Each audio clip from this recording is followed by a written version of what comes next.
R C B ಅವರ management ಹೇಳ್ತಾನೆ ಬರ್ತಾಯಿದ್ರು, ಈ ಸಲದ ಆರ್ ಸಿ ಬಿಯ ಕ್ಯಾಪ್ಟನ್ ನಮ್ಮ ಇಂಡಿಯನ್ಸ್ ಅವರೇ ಆಗ್ತಾರೆ ಅಂತ.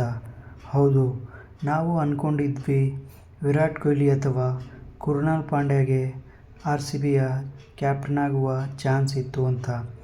ಆದರೆ ಈಗ ಆರ್ ಸಿ ಬಿಯವರು ಅಚ್ಚರಿಯಾಗಿ ನಮ್ಮ ರಜತ್ ಪತಿದಾರ್ ಅವ್ರನ್ನ ಕ್ಯಾಪ್ಟನ್ ಮಾಡುವ ಮೂಲಕ ರಜತ್ ಪತಿದಾರ್ ಅವರಿಗೆ ಒಂದು ಹೊಸ ಜವಾಬ್ದಾರಿಯನ್ನು ಕೊಟ್ಟಿದ್ದಾರೆ ಅಂತಲೇ ಹೇಳಬೇಕು. ರಜತ್ ಪತಿದಾರ್ ಅವರು ಈಗ ಅಫಿಷಿಯಲ್ ಆಗಿ IPL 2025 ಆರ್ ಸಿ ಬಿಯ ನಾಯಕನಾಗಿ ಆಯ್ಕೆಯಾಗಿದ್ದಾರೆ.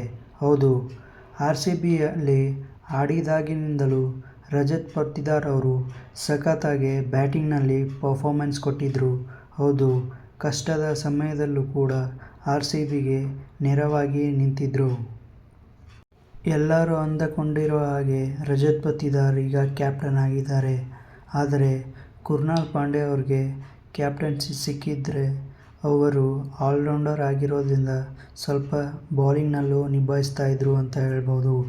ಆದರೆ ಆರ್ ಸಿ ಬಿ ಫ್ಯಾನ್ಸ್ಗಳೆಲ್ಲರೂ ರಜತ್ ಪತಿದಾರ್ ಅವರೇ ಕ್ಯಾಪ್ಟನ್ ಆಗಲು ತುಂಬಾ ಕಾತುರದಿಂದ ಕಾಯುತ್ತಿದ್ದರು. ಸೊ ಆರ್ ಸಿ ಬಿ ಅವರ ಕ್ಯಾಪ್ಟನ್ ಆಗಿ ಆಯ್ಕೆಯಾಗಿರುವ ರಜತ್ ಪತಿದಾರ್ ಅವರು ನಿಮಗೆ ಎಷ್ಟು ಖುಷಿ ಕೊಟ್ಟಿದೆ ಅಂತ ಕಾಮೆಂಟ್ನಲ್ಲಿ ಬರೆದು ತಿಳಿಸಿ.